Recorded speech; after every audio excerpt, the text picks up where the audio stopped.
speak tonight to tell you about how joining IFBW ended up being the best thing that's ever happened to me, and that I think it was in the cards for what God had set for my future. I feel joining has inspired me to be a better, more productive person in helping others. I feel proud to say I'm a member of IFBW. With the example set by the members, I've begun a journey God has set aside for me to help others. Without the beautiful women of IFBW, I wouldn't be where I am today. How the members went well outside the IFBW mission walls to go above and beyond was called of them. So without a long introduction, I want to get into the real substance and detail of my journey. I'm going to tell you what's happened since joining IFBW, which has been a lot. Things keep going upward and onward. I found my happy place, and I found my calling, and I've discovered faith again. 2 years ago in November, about this time of year, I was escorted to my car from Watson manager Philip Lee. He told me not to return to the property like I was some common criminal. They were apparently doing some downsizing, and I was a product of that. I drove straight to Patty Hornbuckle. There she gave me exactly 5 minutes to cry. I had to take care of business, she said. Regardless of what had just occurred, I had to take care of business. I'm a single mother to 3 children. They need to see strength and resilience in the face of adversity. They need a strong mama who says, okay, this happened, let's fix it. Patty motivated me to get on the stick and find something else. So I updated and I prepped my resume. I made it pretty and appealing, praying for anything. I updated and I revamped it. I spent a few weeks on the couch crying and avoiding Patty after that. She's a tough one, always uplifting and making us better people. She has the best of intentions for everybody, and I can't believe how much faith she has in me. At that point, though, I just sank into a deep depression. I played games on my computer, and I contemplated staying there for years. I could have emailed my resume to potential employers, but no. I sat on my computer, and I became a millionaire, and I built my own community there for 2 weeks, and I napped a lot. On about the 3-week mark, Linda Allen sent a job opening at the Capitol to me. I had worked for State Treasurer Judy Bart Topinka, and politics was in my blood. Once it's there, it doesn't go away. So I submitted my resume and I crossed my fingers. In the meantime, Amy and Pam set me up with Thanksgiving dinner for my family. I had wondered how I would feed my children. I didn't know how we'd make that Thanksgiving special. I'm not sure if they knew what they had done, but they calmed my heart and my worry.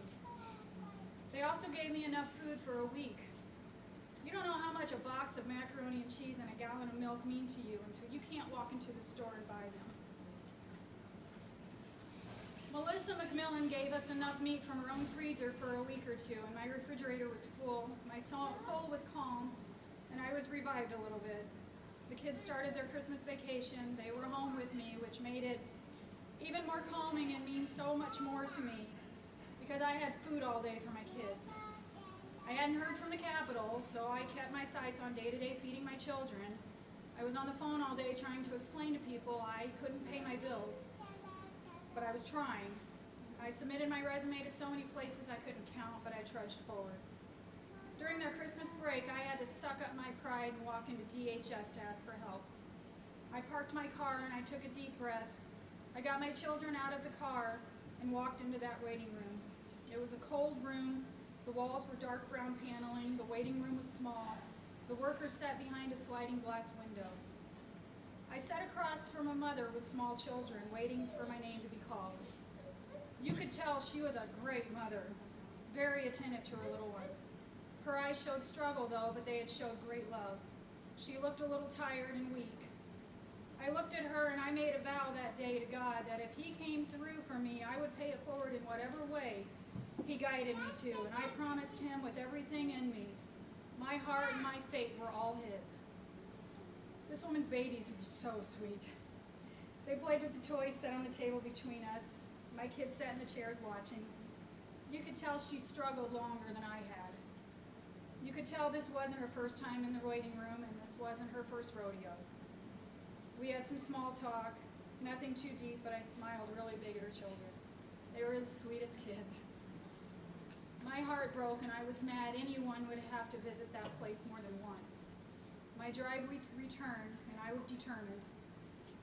Take care of me and mine, God, and then I'll set out to help others. I applied for a link card, and I applied for a medical card. I prayed. I looked at that woman, I waved goodbye, and I walked out.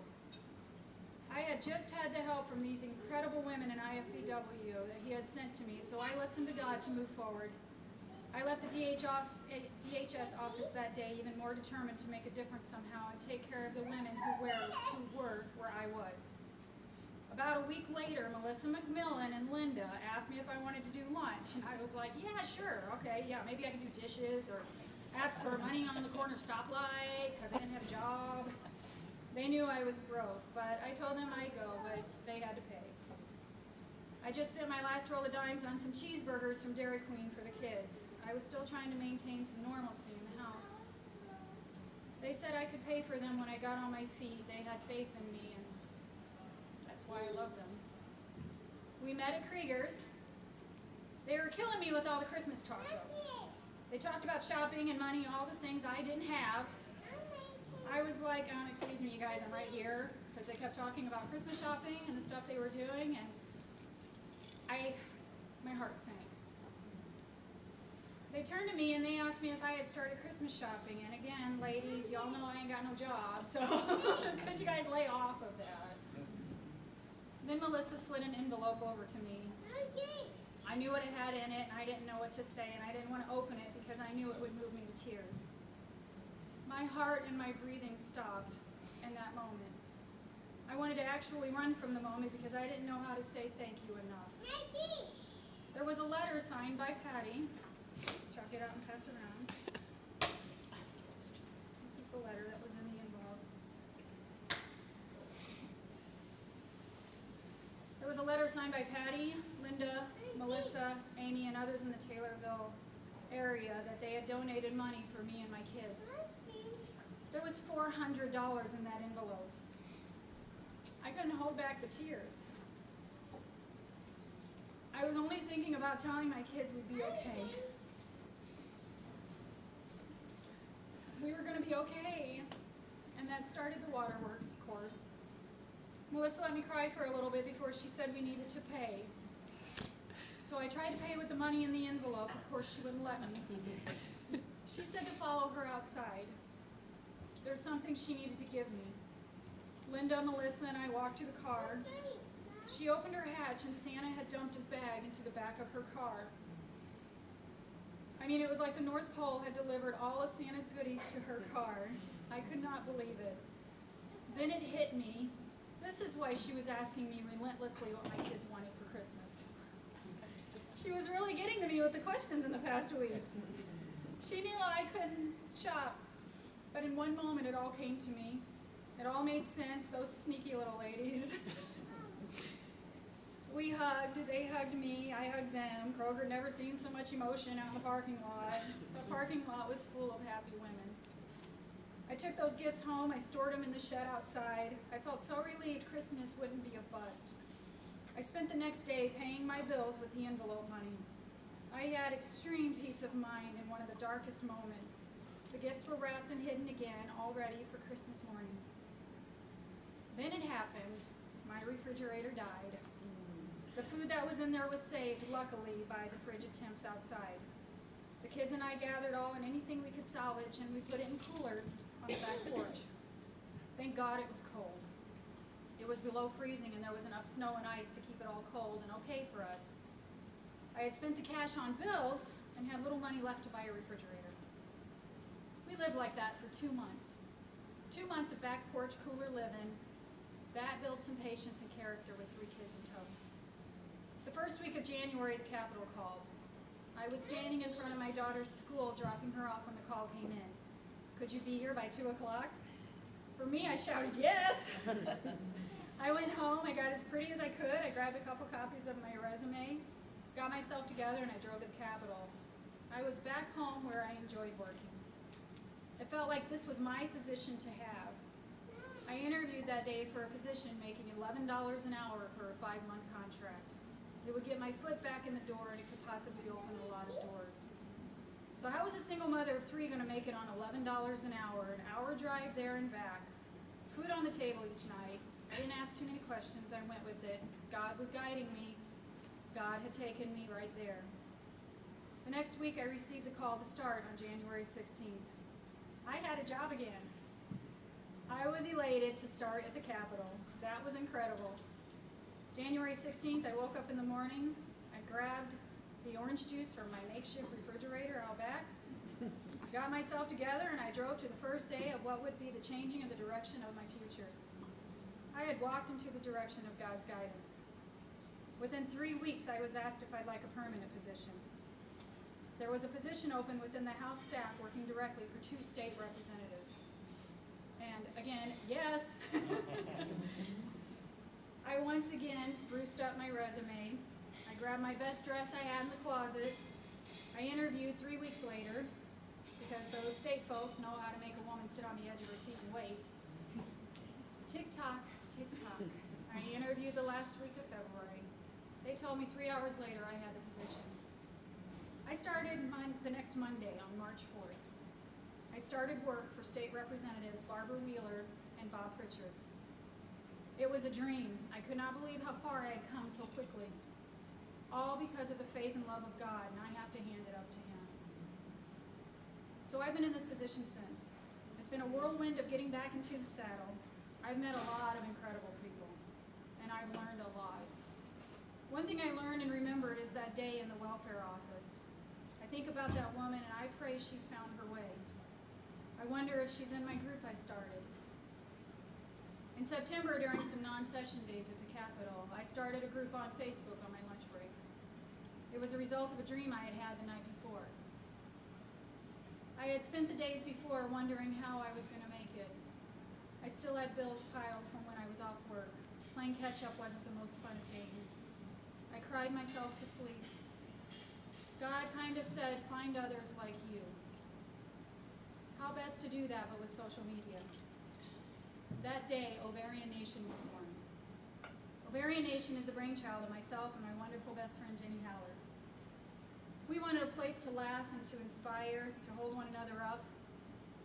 A result of these fine IFBW women who have helped me.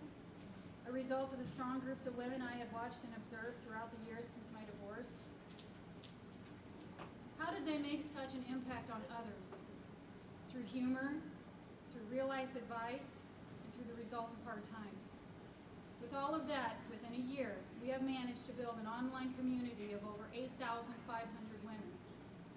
We've started a website aimed at helping other women, but most importantly, we've built a community of those who get it.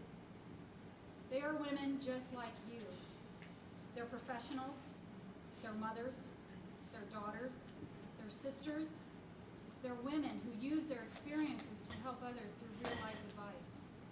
They're women who have lost their voice due to abuse. Women who have lost their confidence due to someone ripping that away from them. They are happily married women who can give others hope that they too can find their Prince Charming.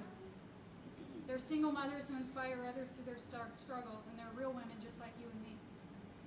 They're surrounded by women who have crawled up nails and grit to find their way and their happiness, and are willing to help others by carrying them with some strength, some humor, and giving them hope. Every single member, every 8,500 members, is beautiful in her own way. Every single member is a story. Every member has something to give to the group. We're positive, we're kind, and we are full of Patty Hornbuckles who say, okay, you can cry. It's okay, but you have to pick yourself up. We're full of Lindas and Melissas who jump in when help is needed. We're full of Pams and we're full of Amy's who make sure no one goes without. We're a strong community. There's always someone to help. So remember I said if God would take care of me back when I needed it so desperately and I would return the favor and do His work? Ovarian Nation is His work. Sometimes I wake up and I get discouraged. It's tough to maintain a group of over 8,500 women without some negativity trying to flow in, but I have 6 admins who help me with that. I can't give up. It's God's work I'm doing. In the face of adversity, in the darkest hours of my times, God came through to me. On earth, I'll do His work. Overall, IFBW has been the best blessing to me. I won't stop. I'll keep going, and I'll continue to pay it forward. I'll continue to make sure no one ever feels alone. I'll continue to help in whatever way I can. I'll continue to strive for every woman to have a chance to make it with kids in tow, with their husbands by their sides, by themselves, in their jobs, in their faith, with confidence and with pride. For that woman in the welfare office and her children, for the folks who have helped me at IFBW, I won't give up, even when I feel like it, I won't give up. We have a website you can go to see what we're all about, and know that every one of you had a hand in making this community so strong. It was because of the individual and group support from the members of IFBW that I continue to give to others. And the reason that I brought Tracy with me today was because what better visual than an ON member?